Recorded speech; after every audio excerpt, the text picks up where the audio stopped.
Please tune in carefully because you're listening to the Community Link crew on GFM 96.6. Welcome back to the studio. We have our guest on the phone, as I promised you. We have Cheryl. If you've got a television that doesn't have more than 5 channels on, you're probably watching on an analogue signal. And that's being turned off forever to be replaced by a stronger digital signal. Okay, then. So it's going to be replaced by a stronger digital signal, as you said. Why is it suddenly a need then to get rid of analogue? Why has that, suddenly become so hot? Analogue is it's an out-of-date system now. The whole world's switching to digital.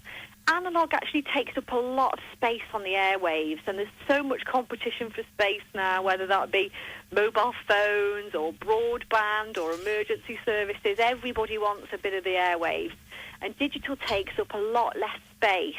It also means that there's a lot more choice of channels. Currently, some people can't receive Freeview because the analogue signal is too strong. But after switchover, everybody who receives analogue signal will be able to get digital, that is Freeview. Okay, then. So who put this scheme into action then? Whose idea was it for the country to go digital? Was this a government initiative in the beginning, or...? Yes, it is a mixture between government and also the broadcasters, because it's a much more efficient way of broadcasting, and it means that they can do a lot more with television, such as a better picture, things like audio description for people who are blind and partially sighted.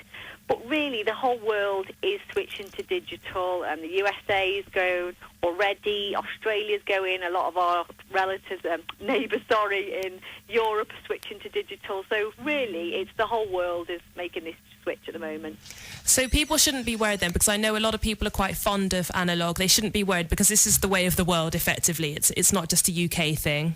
Yes, and they're not losing any services. It's just a different way of watching television. So, you're not losing any of those channels that you're watching on analogue at the moment. You'll still get them. They'll just be available only on digital. Okay, then. So can you tell us a little bit more? I know that certain sections of the community qualify for help. Who are these individuals, and how would they know whether or not they're eligible to receive any help? Yeah, well, I mean, many of your listeners are already watching television through digital, and it won't be that much of a struggle at all. But for some people, the change from analogue to digital can be a little bit scary, and they may need a bit of assistance. So the government's asked the BBC to set up the Switchover Help Scheme, and this will help you if you are 75 or over, or if you are any age and in receipt of certain disability benefits, if you live long-term in a registered care home, or if you're registered blind or partially sighted, you are eligible for help, practical help, to switch one of your televisions to digital.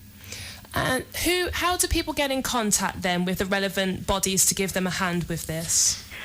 Well, the great thing about the help scheme is that actually we get everybody's information up front from the Department of Work and Pensions and from the local authorities.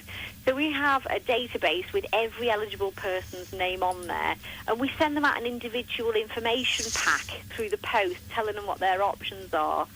For many of your listeners, they should have already received this information pack and even some reminder letters asking you to respond to it. So the pack gives you a lot of information about what the scheme's about. So if you're eligible for the help scheme, what you can receive is some really easy equipment that's been specially chosen, that you don't need a degree in IT to work out the menus or anything like that. You will also get somebody that will come round and install that equipment for you, and they will check your aerial. As long as your aerial is in good condition, it shouldn't need replacing, but if it does, we will replace that as well. And you will also be given time and attention to show you how to work your equipment. And you also receive 12 months aftercare. So it's a whole package of support, really, not just the equipment, but from start to end. If you need a real hand in making the switch to digital really easy, then we will come in and do it for you. That sounds ideal. Oh, I think Robin's just going to chip in here with a question. Yeah, go ahead. Yeah, hi. I was just wondering, my grandfather got one of these very old TVs. I mean, it must predate the Stone Age. Right. So, to switch over to digital, or you've got to get a freebie or something, do you have to chuck it out, buy a new one? No, you should not need to replace your television if it's old. As long as it's got an aerial socket on the back, any television can be converted to digital. I mean, some really old portable black and white ones from the 60s, 70s should all be fine as long as they've got an aerial socket on the back. However, if you do have an old television and it doesn't have a SCART socket on, then when you go to buy a set-top box, you just need to make the retailer aware of the fact that it's not got a SCART lead, just so you get the right leads to plug it in with. Right, now you mentioned aerials. Yeah. If you got an existing one just there, can you just use that, or do you have to replace it? Buy any new kit at all? Most aerials are fine. There's quite a lot of confusion about aerials. People think they need to get a digital aerial. There isn't actually any such thing as a digital aerial. It's the same aerial that you use to receive the analogue signal. As a general rule, if your aerial gives you a really good picture now, then it will continue to do so after switchover. The people who might want to think about replacing aerials are those where really the cables become frayed, the picture's a little bit fuzzy, it's not really that good a reception at the moment. And for those people, they may want to think about updating their aerial. But our advice to everybody is just wait and see until switchover, and then if you think it's still not good enough, you can replace it. But there isn't really any such thing as a digital aerial. So it's quite simple, just a plug in and go, more or less. Yes, I mean, I'll just very quickly run your listeners through what we mean by digital. So if you're watching television through a satellite dish, or if you have cable, then you're already watching digital television, and as long as that's on every television, you don't actually need to do anything for switchover. It will pass you by, you won't even notice. If you're watching television through an aerial, that is, either you're watching analogue or you're watching Freeview, then you will need to take action on the two switchover dates. If you're watching Freeview, you will need to retune your equipment on those two dates, which is the 6th of April and the 20th of April. And by retune, we mean what you did when you first got your equipment, when you plugged it in and it had to search through all the channels and find the channel position. If you've got a television that hasn't got Freeview built in, or you haven't got a set-top box, then you will need to purchase a set-top box, or otherwise known as a digibox, to plug in so you can continue to watch that television after switchover. Right, now you sort of mentioned setting it up and retuning. Now, if you're someone like me who's about technically minded as a caveman, right, is there any sort of help, a little booklet, someone I can call? Yes, give me a hand with there it? is. I mean, if you're lucky enough to be eligible for the help scheme and you use our scheme, then you are lucky because our equipment's been specially chosen that really you don't have to do anything. It just flashes a message up on the screen and you just press OK. But if you're not eligible for the help scheme and you're looking for a bit of help or advice about retuning, there are a couple of places you can go to. If you have access to the internet, you can look on digitaluk.co.uk, and they've got loads of information about retuning on that website. They've also got most of the manuals to set-top boxes and televisions on there. If you've lost yours and you can't remember how to retune, there's a lot of that information on that website. Or you can in fact call them on 08456 50 50 50, and they will talk you through the retuning process over the telephone if you're a bit stuck. Thank you very much for that, Cheryl. Just before we disappear off air completely, in case people are wondering, do they have a choice of what channels they get? When you say a choice, do you mean in terms of how many they get, or...? Yes. Or would that be dependent? Say, if somebody opts for a Freeview box, they will get a lesser number than if they opted for a Sky box, for example. So what should people do if they want to get the best value, or can you not really? Well, it really depends on the individual. There are quite a few options out there. Some will give you a lot more channels than others.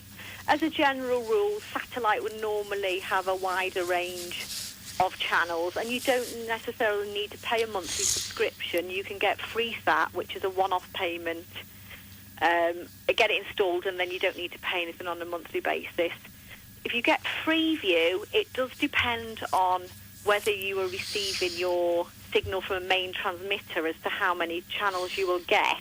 But after switchover, everybody should get a minimum of 15 channels, if not more.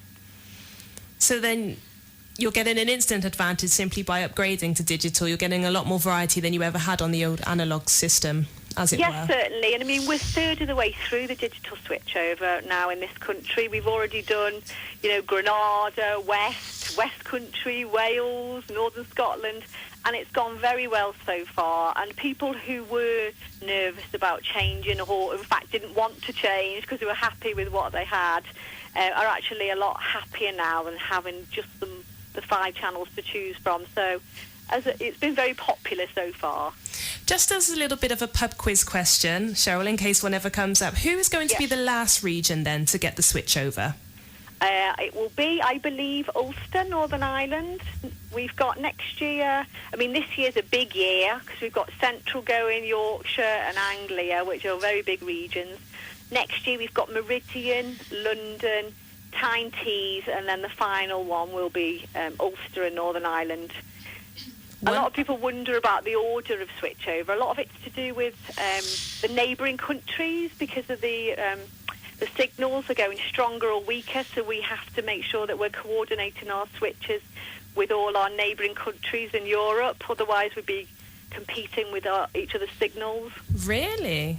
Yeah, because people were always like, why is London one of the last to go? But it is to do with geography, really, which transmitters you can power up and power down at the right times. Oh, I see. So if people are worried about their digital box being a bit technical, then they should be grateful that they don't have your job in that case and have to coordinate with other countries and transmitters and all sorts of things. Well, yeah, that isn't my job personally, but somebody does have that job, yeah. Quite coordinated. Well, thank you very much, Cheryl, for letting us interview you, and thank you very much for helping the community with their switchover, and hopefully it will all go smoothly. Oh, sorry, carry on. I was just going to say, if I could leave some contact details for anybody who's eligible for the help scheme or who wants to ring up on behalf of anybody who's eligible. Yeah, that would be fantastic if you could put those out, please. Brilliant. As I say, you should have actually received some communication through the post already if you're eligible, but we do appreciate that not everybody immediately responds to something they get in the post. So if you do have a question for yourself or for somebody else about the help scheme, the number is 0800 40 87 656. That's 0800 40 87 656. Or you can have a look at our website on helpscheme.co.uk. Wonderful. Thank you very much, Cheryl, and thank you there for helping all of our listeners out there in the community. You're very welcome. Many thanks, Alyssa. Thank you. Goodbye. Thank you. Bye. This is the Community Link Show with Carol and all the crew. So just big on all the conscious people then.